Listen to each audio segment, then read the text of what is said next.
오늘은 신명기 12번째 시간입니다. 19장부터 21장 8절까지 그 10계명 제6계명 살인하지 말라라는 계명을 이제 그 확장해서 해석하는 부분입니다.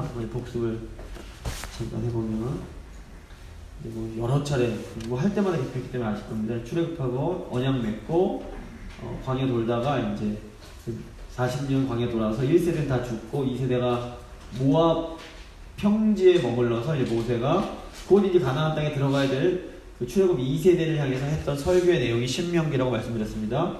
신명기 크게 세 부분으로 되어 있고 4장까지 과거에 대한 과거 역사적인 조명을 하면서 쭉 설교한 내용, 5장부터 26장까지 그 현재의 법률적인 조명, 27에 34장이 이제 미래 가나안의 삶에 대한 것으로 이제 구성이 되어 있습니다. 그래서 이제 저희가 22장부터 26장까지를 5장에 10계명 5장에 그 신명기 5장에 또 10계명이 나오는데 이 내용을 이제 그 12장부터 26장까지 쫙 확장해서 이런 모양으로 5장에 나오는 10계명과 원래 출애굽기 20장에 나오는데 10계명이 신명기 5장에서 다시 한번 10계명을 얘기하면서 언약을 갱신하면서 이 내용을 쭉 이렇게 자세하게 이제 해설해 주는 내용이라고 볼 수 있습니다. 어떻게 보면 이제 간혹 보다 보면 딱 맞아떨어지지 않는 것 같은 구절도 있긴 한데 그래도 대략적으로 이제 이렇게 되고 이제 오늘 하는 부분은 이제 이 19장부터 22장까지 해당되는 이 살인에 대한 생명의 존엄성에 대한 내용입니다.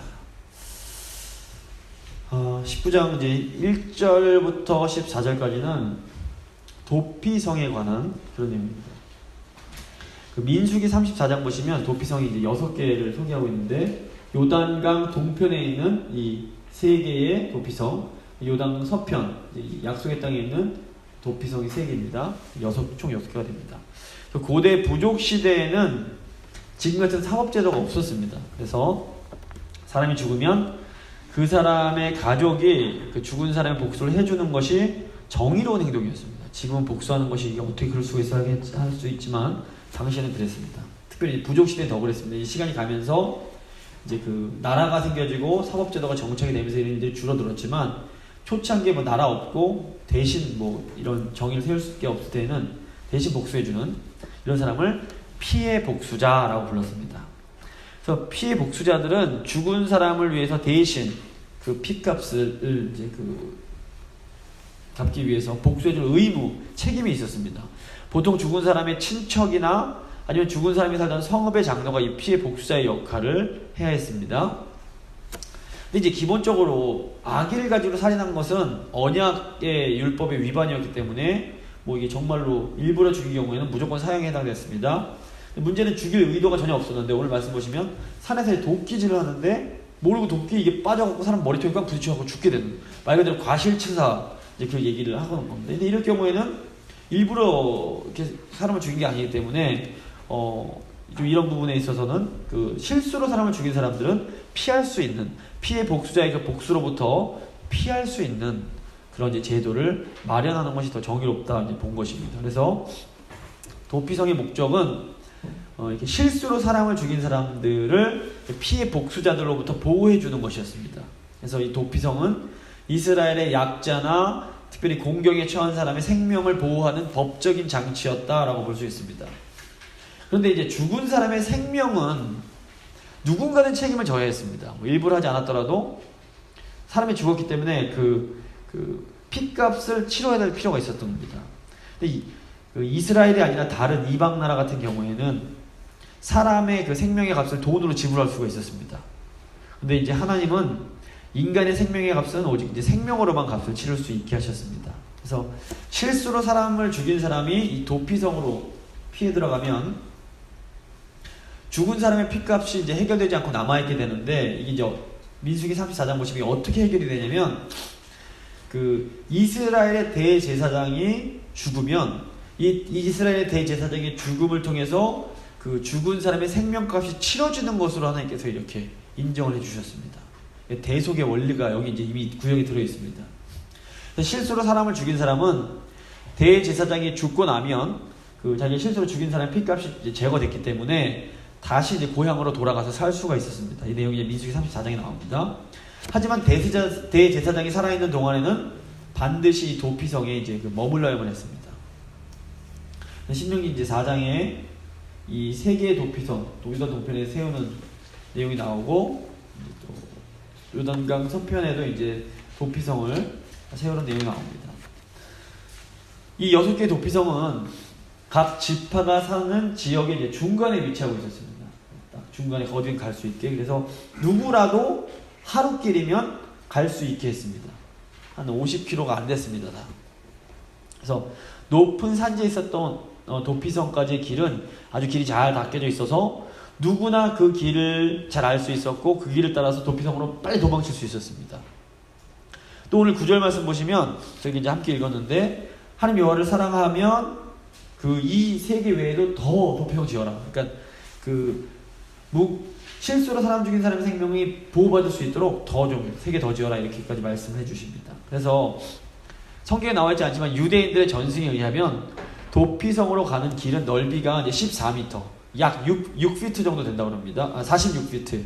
그러니까 14m 정도가 이렇게 넓었고, 길에는 표지판을 도피성 이렇게 크게 써놓았기 때문에 누구든지 쉽게 도피성으로 가는 길을 찾을 수 있었다고 합니다. 이걸 이제 오늘날 적용을 해보면, 도피성을 통해서 실수로 사람을 죽인 그런 사람의 벌을 하지 않으시는, 실수해서 죄를 지은 그 사람의 죄를, 그 죄값대로 벌하지 않으시는 하나님의 사랑과 예수님의 용서를 이 도피성이 이제 보여준다고 할 수 있습니다. 그래서 또 도피성이 누구나 볼 수 있는 곳, 또 하루길이면 갈 수 있는 가까운 곳에 위치한 것은 피하기 원하는 사람은 누구나 예수님께 피할 수 있음을 상징합니다. 도피성이 예수 그리스도를 의미한다고 볼 수 있습니다. 그래서 잘 닦여진 길이고 안내표가 있었다는 것도 누구라도 믿음으로 예수님을 받아들이기만 하면 구원을 받을 수 있음을 상징한다고 볼 수 있습니다. 하지만 이제 도피성으로 간다고 일부러 사람 죽여놓고 도피성 간다고 이 사람이 살 수 있는 건 아니었습니다. 19장 11절에서 13절 보시면, 그러나 만약 어떤 사람이 그의 예수를 미워하여 엎드려서 그를 기다리다가 일어나 상처를 입혀 죽게 하고 이 한 성읍으로 도피하면, 일부러 죽인 다음에 도피성 도망치면, 12절 그 본성읍 장로들이 사람을 보내어 그를 거기서 잡아다가 보복자의 손에 넘겨 죽게 할 것이라. 내 눈이 그를 긍휼히 여기지 말고 무죄한 피를 흘린 죄를 이스라엘에서 제하라. 그리하면 내게 복이 있으리라. 여기 굉장히 중요한 균형이 있습니다. 하나님은 억울한 죽음을 기뻐하지 않으십니다. 정말 원하지 않았는데 실수로 죽을 수 있는 사람이, 근데 그럴 때 하나님께서 용서해 주시고 살아날 수 있는 어떤 기회들을 이렇게 마련해 주십니다. 하나님의 은혜입니다. 하지만 일부러 못된 마음을 갖고 이제 죽인 사람은, 이거는 일부러 지는 죄이기 때문에 이건 하나님께서 이제 용서하지 않으십니다. 그래서 이거를 구원의 문은 넓게 열려 있고 누구라도 예수님께 피하는 자는 구원을 얻을 수 있습니다. 하지만 죄를 회개할 마음이 없는 사람도 그냥 무조건 더 용서해주는 그런 식의 그런 무적적인 구원은 아니라는 것을 저희가 알 수 있습니다. 19장 이제 14절부터 21절까지는 그 증인들에 관한 내용입니다. 이제 증인이 왜 중요하냐면, 어떤 사람이 이제 살인 부분이나 이런 살인에 해당되는 죄를 지었을 때 증인이 있으면 그 사람을 죽일 수도 있고, 이 사람 잘못하지 않았다 그러면 살릴 수도 있는, 생명이 왔다 갔다 할 수 있는 그런 거기 때문에 증인이 중요했습니다. 근데 그 전에 14절부터 14절 보시면 경계표, 옛날에 지계표라고 하는 것을 옮기지 말라는 규례가 나옵니다. 이게 왜 이렇게 중요한가?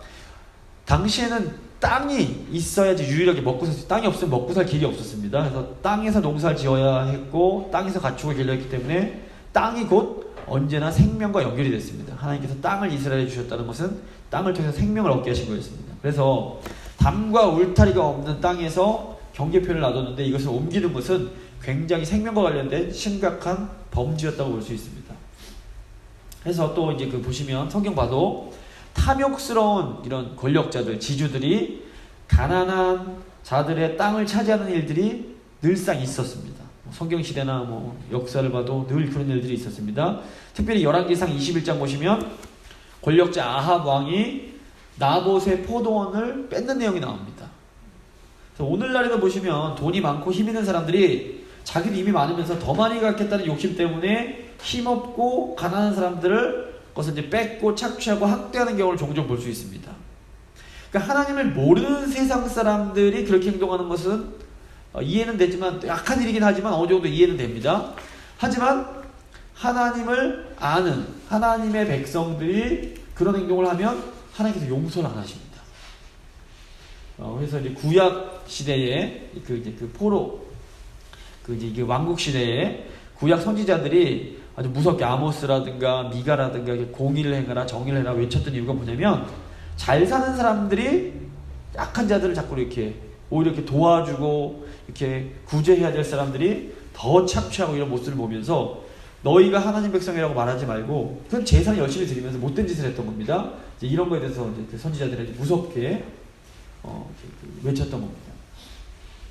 생명을 뺏는 행동이었기 때문에. 근데 15절부터 21절에 이제 재판의 내용이 나오고 재판할 때 최소한 2명이나 3명의 증인이 있어야 된다라는 내용이 나옵니다. 그래서 역사 보시면 재판은 언제나 힘 있는 사람들에 의해서 왜곡될 위험이 있었습니다. 그래서 어떤 사건을 확정할 때는 반드시 2-3명의 증인을 요구했는데 이것은 불의한 판결을 막는 아주 기본적인 보호수단이었다고 볼 수 있습니다. 이것도 이제 생명과 연결이 됩니다. 그래서 만약에 이제 돈으로 매수되거나 힘에 의해서 이렇게 협박을 받으면 위증을 할 수가 있는데 위증한 증인들이 만약 위증한 것으로 발각이 되면 자기들이 위증한 대로 되돌려 받아야 됐습니다. 21절 보시면 위증한 사람은 뭐 내 눈이 긍휼히 여길지 말라 뭐 생명에는 생명으로 눈에는 눈으로 이에는 이로 손에는 손으로 발에는 발로. 만약에 살인사건과 관련된 것을 두 사람이 위증을 했습니다. 사람 안 죽였는데 이 사람 죽였습니다. 위증을 하면 이 두 사람이 대신 이제 그 살인에 관련되었기 때문에 살인을 형을 받아야 됐던 겁니다. 아주 무서운 그런 거였습니다. 그래서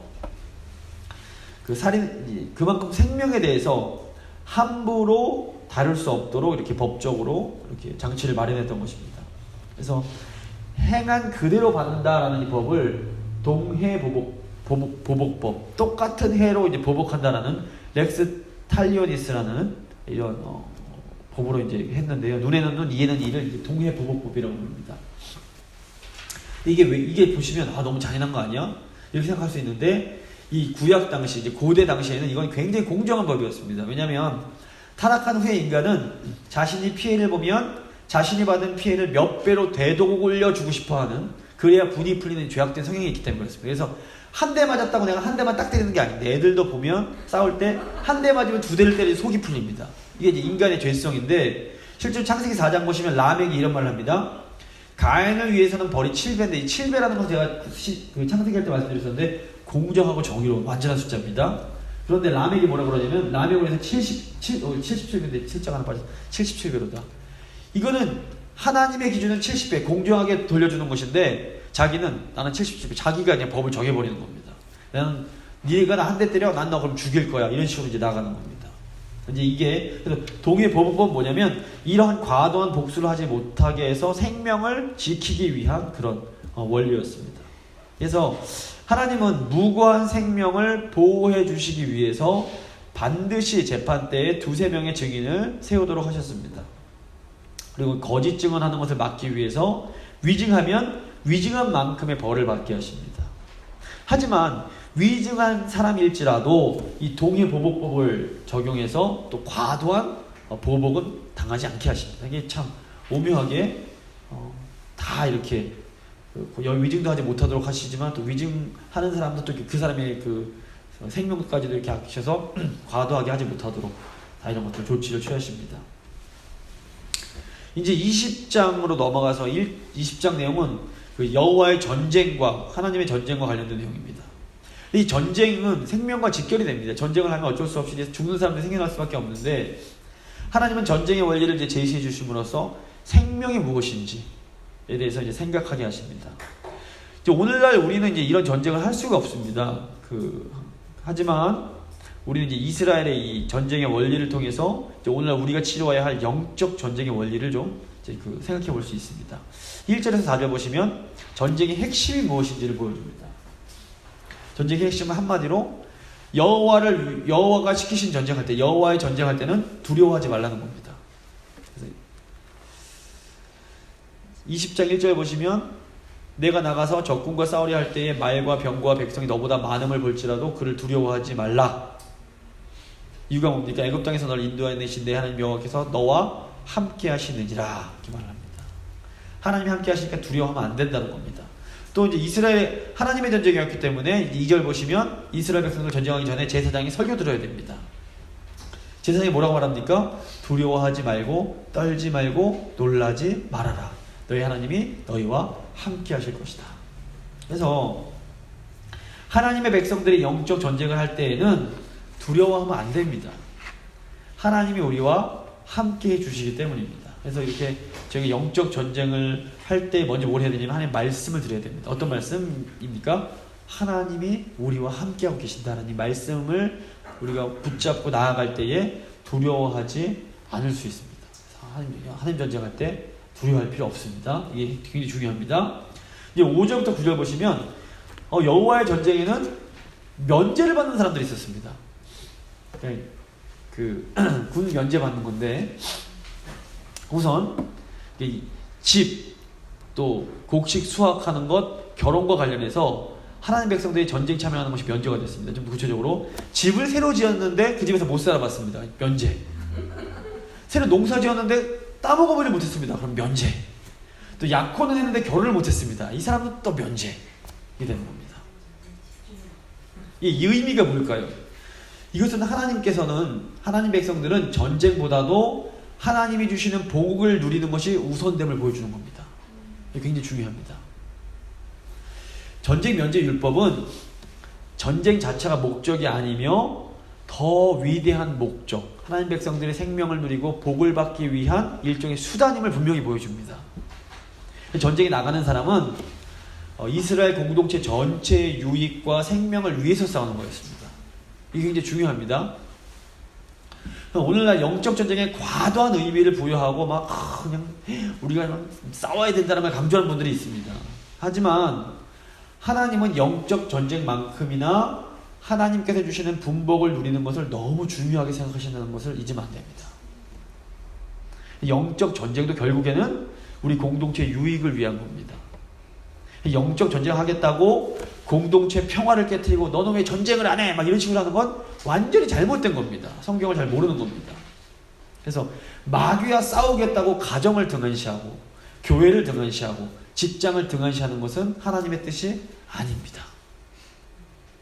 그래서 하나님께서 마귀와 싸우고 교회를 위해서 일하라고 하시는 것은 궁극적으로 이런 일들을 통해서 가정과 교회와 직장이 더 회복되고 더 온전해질 수 있기 때문입니다. 전쟁은 수단이지 목적이 되면 안 됩니다. 근데 이제 어떤 선교단체라든가 어떤 교회 좀 소위 이제 성령 강조하는 교회들은 그냥 마귀들과 싸울지를 너무 좋아합니다. 근데 마귀랑 싸우는 목적이 뭡니까? 우리의 회복과 우리의 누리기 위함입니다. 하나님 주신 복을 누리기 위함. 이 주객이 바뀌면 건강한 건강한 신앙이라고 볼 수 없습니다. 그래서 바른 신앙에는 이 균형이 굉장히 중요합니다. 8절부터 보시면 전쟁에서 면제되는 또 한 종류 사람이 나오는데 그 사람이 누구냐면 두려워서 마음이 허약한 사람들. 전쟁 나가는 걸 두려워하는 사람들은 또 면제입니다. 그러니까 이게 심리적인 측면에서 두려워하는 군사들이 있으면 군대 전체에 굉장히 사기를 떨어뜨리고 부정적인 영향을 줄 수 있습니다. 그래서 누군가 이 거룩한 전쟁에 참여하는 것을 두려워한다, 그런 것은 어떤 걸 보여주냐면 그 사람이 하나님이 함께 하심을 신뢰하지 못한다는 의미입니다. 믿음 없는 사람은 거룩한 전쟁에 참여할 수 없는 겁니다. 그래서 하나님을 신뢰하지 못하고 이렇게 하나님께 불순종하는 사람을 하나님은 영적인 싸움터로 보내는 것을 허락지 않으십니다. 이게 교회에서도 영적으로 성숙한 사람들, 하나님을 굳게 신뢰하는 사람들이 전방에 있어야 됩니다. 그래서 하나님을 위한 전쟁을 할 때 가장 중요한 게 뭐냐면 하나님을 신뢰하는 겁니다. 하나님이 우리와 함께 해주시는구나. 하나님 전쟁은 사실상 싸우기 전에 이미 결정난 전쟁입니다. 하나님이 함께 하시는 전쟁은 질 수가 없습니다. 하나님을 신뢰하기만 하면 그 전쟁은 무조건 이깁니다. 그걸 보여주는 게 여리고 성 점령하는 겁니다. 하지만 하나님을 불신하면 외부 세력이 아무리 약해 보여도 그 전쟁은 질 수밖에 없습니다. 그게 아이성 전쟁입니다. 그래서 우리 삶 가운데도 여러 가지 이런 영적인 전쟁들이 있는데 저희가 기억해야 될 건 두려워할 필요 없다. 하나님이 우리와 함께 하신다. 이게 가장 중요합니다. 그 다음 10절부터 14절은 그 하나님께서 주신 약속의 땅 밖에 있는 그런 성읍들과의 전쟁이 나옵니다.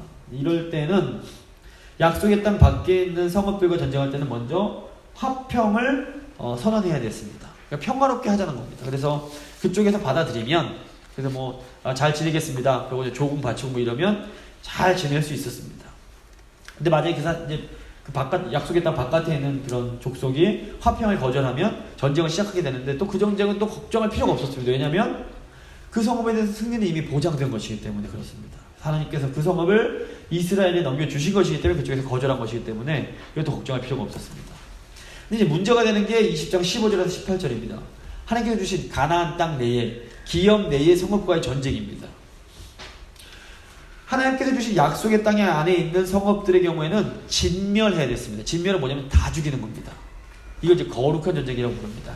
싹 다 죽여야 됩니다. 그래서 이스라엘이 가나안 땅에 살고 있는 모든 족속들을 이렇게 진멸하는 내용은 오늘 현대인들한테는 야, 이거 너무 잔인한 거 아닌가? 이거 인종 청소 아니야? 라는 이제 오해를 받곤 합니다. 하지만 이것은 이제 결코 그렇지 않습니다. 제가 이제 그 가나안 족속 진멸에 대해서 한번 저 성경 공부하면서 몇 번 설명을 드렸었는데, 한 번 더 이제 설명을 드리겠습니다. 가나안 족속의 이제 진멸에는 세 가지 차원이 있습니다. 첫 번째가 뭐냐면, 우리 창조주 하나님께서는 이스라엘만의 하나님이 아니라 모든 민족의 하나님이십니다. 그래서 모든 민족의 죄를 심판하는 분이십니다. 가나안 족속이 이제 진멸되어야 된 이유는 뭐냐면 그들의 우상 숭배와 불의가 극에 달하고 있었기 때문입니다. 노아의 홍수도 보시면 모든 민족이 너무 죄악에 관영했을 때 하나님께서 싹 심판하시는데, 그것처럼 가나안 족속, 여리고 소돔과 고모라도 마찬가지고, 이 여리고 그 가나안의 그런 족속들도 죄악이 너무 창궐했기 때문에 더 이상 하나님께서 봐주실 수 없도록 그때가 기다리신 겁니다. 창세기 15장을 보시면 하나님께서 아브라함한테 이렇게 말씀하십니다. 아직 아모리족의 그 죄가 차지 않았다. 아직은 죄가 꽉 차지 않았기 때문에 내가 기다릴 거야. 이제 400년 지나고 나면 죄가 꽉 차기 때문에 그때 심판을, 그러니까 이스라엘 민족들이 하나님의 그런 도구로서, 몽둥이로서 대신 이제 심판을 수행했던 것으로 볼 수 있습니다. 그래서 중요한 건 뭐냐면, 하나님이 뭐 다른 민족만 그러시냐? 그렇지 않습니다. 하나님은 이스라엘도 하나님의 죄를 질 때는 무섭게 심판하십니다. 하나님의 기준은 동일하십니다. 거룩한, 오히려 하나님 백성들한테 더 엄격한 것을 요구하십니다. 그래서 이들이 심판받은 것은 결코 뭐 이렇게 차별이나 이런 것은 아니었다. 두 번째 포인트는 뭐냐면, 이스라엘 공동체는 이 가나안 땅에서 거룩한 백성, 제사장 나라를 세워야 할 사명이 있었습니다. 그래서 이스라엘 민족이 거룩한 백성이 돼서 온 모든 나라들을, 모든 민족을 하나님께로 인도하는 이 제사장 나라의 역할을 해야 되는데, 그러기 위해서 반드시 거룩을 유지해야 되는데, 극도의 우상을 숭배하던 가나안의 영향을 그러므로 깨끗하게 제거해야만 했습니다. 그래서 근데 결국 다 제거하지 못했고 이 영향을 받아서 이스라엘도 이제 같이 우상 숭배를 하게 되고 결국에는 약속의 땅에서 쫓겨나게 되는 겁니다. 세 번째로, 이게 굉장히 중요한데요. 가나안 족 진멸을 심편을 이렇게 받게 될 가나안 족속 중에서도 여호와 하나님에 대한 올바른 신앙이 있고 그 신앙을 고백하면 구원을 받을 수 있었습니다. 이게 중요합니다. 그래서 라합 보시면 라합과 그녀의 가족들은 구원을 받습니다. 또 기브온 주민들도 믿음으로써 구원을 받게 됩니다. 그러니까 뭐 무조건 죽는 게 아니라 그 중에서도 믿음 있는 사람들은 건짐을 받을 수 있었습니다. 이제 가나안 족속들의 이 진멸, 이게 그 모세오기에 나오는 이 가나안 족속들의 진멸은 잘 기억해야 될 게 뭐냐면, 노아의 홍수는 인류 역사에서 단 한 번 있었던 예외적인 그 심판입니다. 마찬가지로 가나안 땅의 족속을 하나님께서 거룩한 전쟁이라고 선포하시고 싹 진멸을 멸하시는 것도 역사상 단 한 번만 허락된 굉장히 예외적인 심판 사건이라는 것입니다. 그래서 이걸 뭐 지금도 막 그렇게 하려고 하면 굉장히 문제가 있어요. 더욱이 예수님께서 오셔서 십자가를 지심으로 모든 인간의 죄를 대신해서 심판을 받으셨습니다. 하나님께서 악한 인류의 모든 죄를 예수 그리스도 한 분께 쏟아 부으심으로, 이제 구약적으로 말하면 예수님이 대신 진멸을 당해 주셨습니다. 이제 그래서 더 이상 이런 진멸이 있을 수가 없습니다. 이런 진멸을 주장하는 것은 성경을 왜곡하는 것입니다. 근데 교회사를 보시면 이런 진멸의 모세오경에 나오는, 또 여호수아에 나오는 진멸의 명령을 다른 나라 사람들을 무력으로 정복하는 데, 정당화하는 데 사용을 했습니다. 대표적인 십자군 전쟁입니다.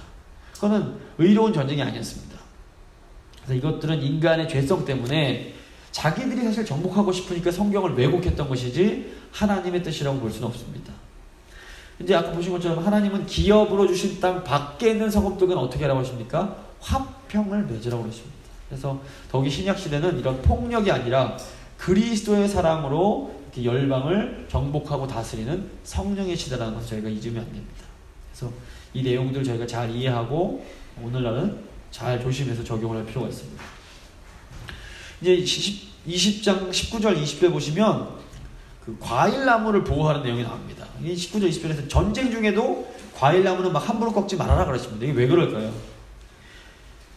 전쟁 다 막 붙어서 보니 나중에 이스라엘이 정복하면서 먹을 게 없기 때문에 그렇습니다. 결국 뭐냐면 이 전쟁의 목적이 파괴가 목적이 아니라 하나님의 백성들이 과실 먹으며 행복하게 사는 것을 위한 것이었음을 저희가 알 수가 있습니다. 그래서 아까도 말씀드렸지만 하나님의 전쟁은 파괴가 목적이 아닙니다.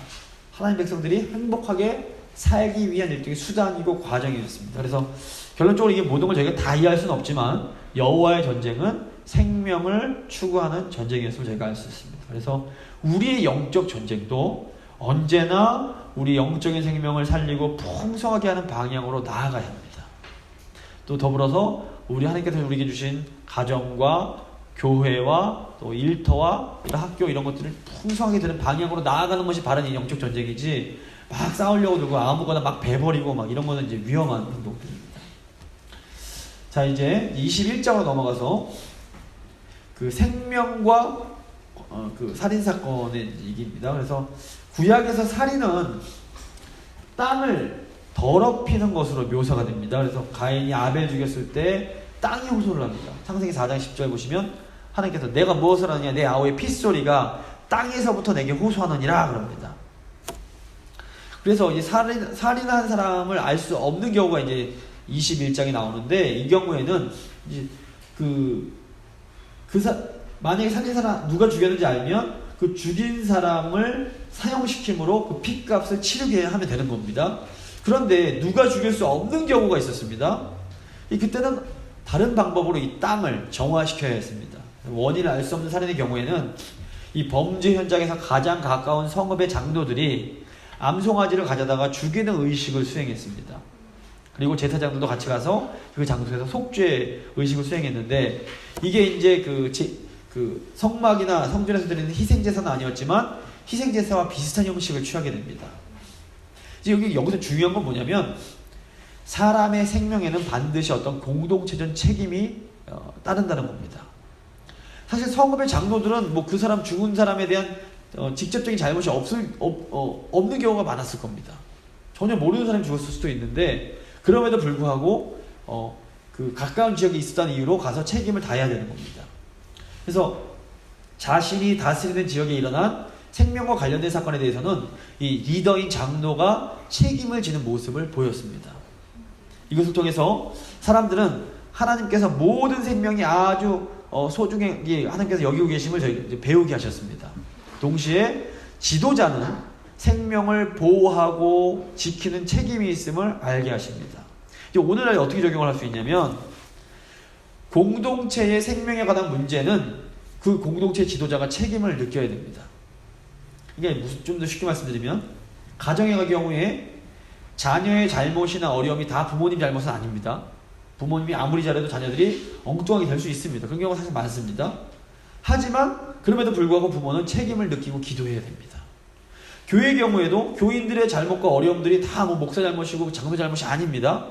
하지만 그럼에도 불구하고 어떻게 보면 직접적인 상관이 전혀 없을지라도 어떤 교인이 어려움을 당하고 어떤 교인이 어떤 큰 잘못을 하게 되면 지도자들은 반드시 책임을 갖고 아픈 마음으로 기도하고 그것을 이제 책임지는 자세가 필요하다는 겁니다.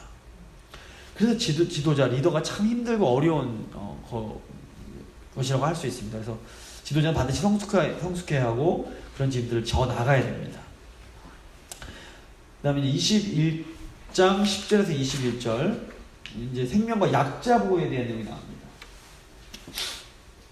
세 가지 내용이 나오는데 사실 여기 나오는 법들은 옛날 그 고대 이스라엘 사람들의 문화와 관련이 되어 있기 때문에 오늘날 사람들이 보기에는 좀 이해하기 힘든 부분이 많습니다. 이런 법들을 이해하는 핵심은 뭐냐면 이런 법들이 당시 문화 속에서 그 사회의 약한 사람들의 생명을 보호하기 위한 그런 법들이었음을 저희가 이해할 필요가 있습니다. 먼저 포로 여인의 보호입니다. 전쟁을 했는데 포로로 끌려온 여인이 너무 예쁘고 막 마음에 드는 겁니다. 그 여인을 데리고 와서 이방 민족이지만 아내로 삼을 수 있게 하십니다. 근데 이때 이 여인은 머리카락을 자르고 손톱을 다듬고 옷을 갈아입고 한 달 동안 여인의 부모를 위해서 애곡을 해야 됐습니다. 이것은 무슨 의미가 있냐면 그 여인이 자신의 가문과 자신의 고국에서 떨어져 나와서 완전히 이제 끊겨졌음을, 이스라엘로 들어오게 됐음을 이제 그 통곡하고 이제 그 부모가 단절되고 부모의 그 섬기던 뭐 우상들과 이런 것들도 완전히 단절되는 그런 의식을 치르는 겁니다. 이런 의식은 포로 여인이 이제 자신의 고국을 떠나서 완전한 이스라엘 사람이 되는 일종의 통과 의례였다고 볼 수 있습니다. 이렇게 이스라엘 사람이 되고 나면 이스라엘 남자가 그 여인과 결혼을 할 수 있게 됩니다. 그 다음이 이제 그 후에 근데 그 남자가 좋아서 결혼하고 놓고 나서 나중에 그 여자가 쉬어질 수가 있습니다. 이때 그 남자는 절대로 그 여인이 포로 출신한 이유로 그 여인을 뭐 노예처럼 팔거나 이렇게 할 수가 없게 합니다. 그 여인은 이미 이스라엘의 자유인이 되었기 때문에 반드시 이스라엘 사람의 그 권리를 보장해주고 이스라엘 사람으로 대우해줘야 된다는 겁니다. 물론 싫어져서 이혼하는 것도 사실은 잘못된 것이지만 그래도 이 법은 최소한 그 여인을 보호해주는 법이었습니다. 그래서 모세가 이혼법을 허락해준 게 뭐냐면 예수께서 말씀하시는 이혼도 원래 잘못된 거지만 그 이혼 당한 여자를 보호하기 위해서 하나님께서 모세가 이혼법을 준 것처럼 이것도 마찬가지입니다. 여자가 싫어져서 다시 이제 뭐 내보내는 것도 나쁜 거지만 어쨌건 그 여인이 막 그 피해를 더 이상 나쁜 피해를 당하지 않도록 이스라엘 사람을 인정하도록 그 생명을 보호해주는 그런 이제 법을 이제 쓰고 있습니다. 또 이제 21장 15절에서 17절 보시면 장자권의 보호가 나옵니다. 이건 뭐냐면 굉장히 디테일합니다. 어떤 남자가 아내가 둘이 있습니다. 더 사랑하는 여인이 있고 좀 덜 사랑하는, 라헬과 레아 생각하시면 편합니다. 더 사랑하는 여자가 있고 덜 사랑하는 여자가 있습니다. 근데 덜 사랑하는 여자가 아들을 먼저 낳습니다. 그런데 아빠 입장에서는 더 사랑하는 여자도 아들 낳았으니까 얘를 장자를 삼고 싶은 건데 하나님은 그러면 안 된다 그러시는 겁니다. 뭐 덜 사랑하는 여자가 낳았어도 먼저 낳은 놈이 네 장자다. 이렇게 장자의 권리를 천대받는 여인의 아들을 이제 또 보호하는, 그 가정을 보호해주는. 왜냐면 장자가 왜 중요하냐면 재산 떼줄 때 두 몫을 받기 때문에 그렇습니다. 그래서 두 명이 있으면 재산을 3등분해서 장자는 두 몫을 받고 셋 받고, 그러니까 4명이 있으면 5등분 한 다음에 장자는 두 몫을 받고 나머지 하나씩 놓아놓고 이제 이런 구조였기 때문에 그만큼 장자가 중요했습니다. 그래서 이 괄시받는 아들과 그 엄마를 보호하는 그런 법이었다고 볼 수 있습니다. 또 21장 18절에서 21절 보시면 또 부모를 보호하는 법이 나옵니다. 여기 보시면 굉장히 못돼 먹은 아들이 이제 있었던 것 같습니다. 완악하고 패역한, 소위 요즘으로 하면 폐륜아입니다. 얼마나 못된 아들이었냐면 이제 부모가 성읍 장로들한테 말을 하면 그 성읍 사람들이 이제 밝혀지고 나면 그 패역한 아들을 돌로 다 때려 죽여야 됐을 정도입니다. 너무너무 나쁜 놈, 그 보통 아들이 아니라 정말 특이하게 나쁜 이제 아들이었을 텐데 이제 이런 것들을 그 노 부모가 자식들에게 괄시받지 않을 수 있도록 그렇지 않을 수 있도록 보호하는 그런 법이었습니다. 굉장히 특별한 경우인데 어쨌거나 저희가 알 수 있는 건 뭐냐면 어느 시대에나 이런 약자들, 힘이 없는 사람들이 존재합니다. 그래서 저희가 이제 이걸 우리한테 우리 뭐 그러면 전쟁에서 포로 삼아도 되고 포로 아내를 맞아도 되고 뭐 이런 식으로 적용하면 굉장히 잘못 성경을 어리석게 읽는 것이고요. 어떻게 적용할 수 있냐면 약자를 보호해야겠구나. 하나님께서 약자를 돌보라고 하시는구나. 이제 뭐 야고보서나 이렇게 가면 고아와 과부와 약자를 돌보는 걸 하나님께서 기뻐하신다고 그러는데, 그래서 어떻게 적용하냐면 먼저 우리 교회 공동체 안에 약자가 누군지를 잘 생각해 봐야 됩니다. 우리 교회에 가장 약한 분들이 누굴까? 약한 지체가 누굴까? 그리고 그런 약한 지체들을 함께 보호하고 돌볼 수 있어야 됩니다. 그게 이 율법을 오늘날 제대로 지키는 겁니다. 그래서 뭐 EM들 이렇게 챙겨주시고 이러는 거 굉장히 기뻐하시는 일입니다. 제가 이제 잘 알고 있는, 이제 다 목사가서 보이는 부분이 있고 몰래 챙겨주시는 거 제가 알고 있는데 그거 하나님 굉장히 기뻐하시는 겁니다. 공동체가 살아나고 하나 되는 굉장히 중요한 일들입니다. 조금 더 나아가면 저희 교회만 보는 게 아니라 교회 밖에 이 시대에 오늘날 우리 사회 약자들이 누군가, 요걸 좀 생각해 볼 필요가 있습니다. 그리고 교회인 우리가 어떻게 하면 이렇게 약한 사람들의 생명을 보호하는 데 도움을 줄 수 있을지를 고민하고 그런 일들을 좀 힘쓰면 더 하나님 기뻐하십니다. 구제라든가 이런 일들을, 선교 이런 일들을 해 나아가는 겁니다. 마지막으로 생명과 관련된 기타 율법이 나옵니다. 이 부분들도 굉장히 좀 요즘 말로 하면 생뚱맞습니다. 이런 게 뭐지? 이렇게 될 정도로 이 당시의 문화적 배경을 모르면 전혀 이해할 수 없는, 납득하기 힘든 그런 율법들인데, 이 율법이 중요한 것은 뭐냐면 이 율법들의 근간에 그 밑에 그 당시 문화 속에서 생명에 대한 그 사랑과 생명을 존중하는 그런 정신이 들어있다는 겁니다. 먼저 21장 22절 23절 보시면 나무에 달린 시체에 대한 이야기 나옵니다. 유대인들에게 이 나무에 달린 시체는 저주를 받은 것입니다. 그래서 예수님 십자가에 달리신 것이 유대인들에게 굉장히 큰 수치였습니다. 이 고대인들은 그래서 매장되지 못한 사람의 그 영혼은 사후세계에서 안식을 누리지 못한다고 믿었습니다. 그래서 비록 이 저주를 받아서 나무에 달린 사람일지라도 바로 하루 지나지 말고 바로 이렇게 장사를 해주라고 이제 율법은 명하고 있습니다. 이건 뭐냐면 인간으로서의 존엄성을 지켜주라는 것입니다.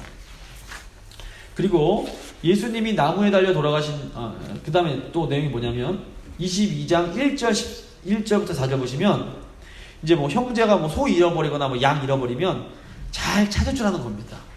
그러니까 또 다른 물건 잊어버리면 좀 적극적으로 찾아주라는 그런 율법입니다. 이것은 적극적으로 이웃사랑을 실천하라는 그런 율법이라고 볼 수 있습니다.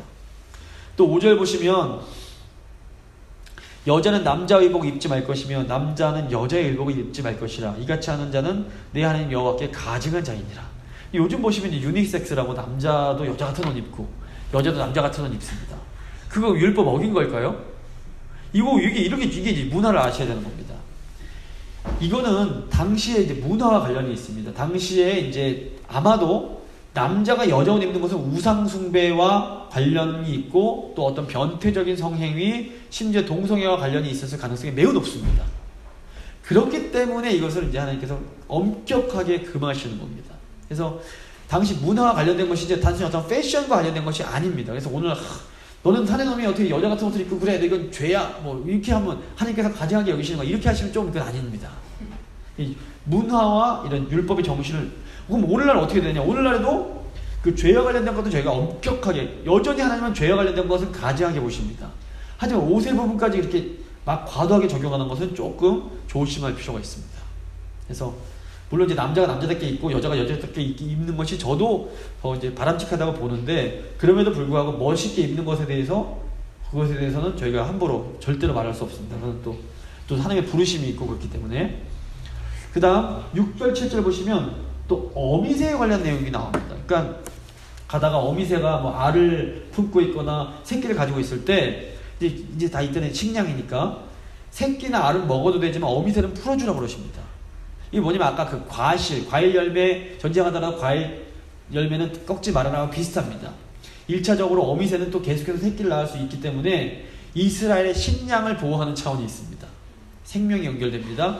하지만 식량 보호하기 위한 관심뿐 아니라 또한 자연 자체에 대한 존중의 의미도 있다고 볼 수 있습니다. 생명과 관련이 됩니다. 그 다음에 이 8절 보시면 난간 설치의 내용이 나옵니다. 집 지을 때 반드시 지붕에 난간 설치라는 겁니다. 이것도 문자적으로 적용하면 오늘날에 그냥 이거 다 문자적으로 짓겠다고 집 짓는 것마다 지붕에다 난간 설치하고 이러면 안 되지 않습니까? 이거 뭐냐면 당시 이스라엘 주거 형태 그 집은 지붕 위에서 활동을 많이 했습니다. 요즘 뭐 지붕에서 활동하는 사람 없지 않습니까? 당시에는 지붕이 활동 터전이었습니다. 그렇기 때문에 보호하기 위해서 난간을 반드시 생명을 보호하기 위해서 칠하는 겁니다.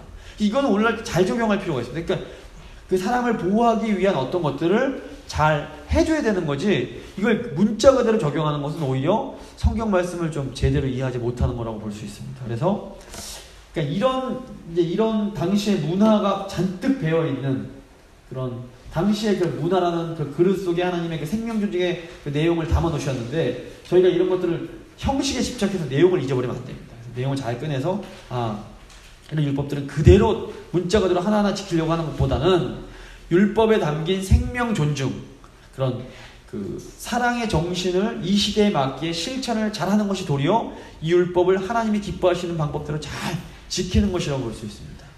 그래서 예수님께서 이제 오늘 이제 결론적으로 6계명은 살인하지 말라라는 내용입니다. 근데 이제 예수님이 형제를 미워하는 것이 이미 살인한 것이다라고 말씀을 하십니다. 그래서 살인하지 말려면 어떻게 해야 되는가? 그러면 미워하지 말아야 되는데 미워하지 않으려면 어떻게 하면 되는가? 답은 하나입니다. 적극적으로 사랑하는 겁니다. 그래서 형제를 미워하지 않으려면 적극적으로 사랑하면 됩니다. 그래서 예수님께서 요한복음 13장 34절에서 새 계명을 너희에게 주노니 서로 사랑하라. 내가 너희를 사랑한 것 같이 너희도 서로 사랑하라. 너희가 서로 사랑하면 이로써 모든 사람이 너희가 내 제자인 줄 알리라. 이게 그 최종적인 결론입니다. 저희가 오늘 이 계명 잘 지키려면 이웃 사랑하면 됩니다. 이웃 사랑하면 약자도 보호할 수밖에 없고 함부로 죽이지도 못하고 잘 대해주게 됩니다. 그래서 오늘 이 그 생명 존엄성에 하나님께서 생명을 굉장히 귀하게 여기시기 때문에 저희도 이 귀한 생명을 잘 귀하게 여기고 좀 갈 필요가 있습니다. 그래서 이게 아마 오늘 말씀 위해 기도하실 때에 생명의 근원이 되시는 하나님 아버지 감사합니다. 영원한 생명을 우리 하나님께서 저에게 허락하여 주셨습니다. 아버지, 예수님께서 오셔서 생명을 얻게 하고 더 풍성히 얻게 해주셨는데 저희만 이 생명을 얻고 더 풍성히 누리는 것이 아니라 저희가 사랑하는 가족들, 또 교인들, 또 이웃들과 이 생명을 나누게 하여 주시옵소서. 저희 사랑하는 사람들이 생명을 얻고 더 풍성히 얻게 하는 그런 생명의 사역자들이 될 수 있도록, 생명의 통로들이 될 수 있도록 주님 저희 성도님들 한 분 한 분 주님 사용하여 주시길 간절히 소망합니다. 특별히 다음 세대들이 생명의 통로로 잘 세워지기를 간절히 소망합니다. 하나님, 이 땅이 어둡고 이 땅에 죄악이 가득합니다. 생명이 점점 더 흐려져 가고 사라져가는 시대입니다. 이럴수록 아버지 생명의 빛을 비추는 교회들이 필요합니다.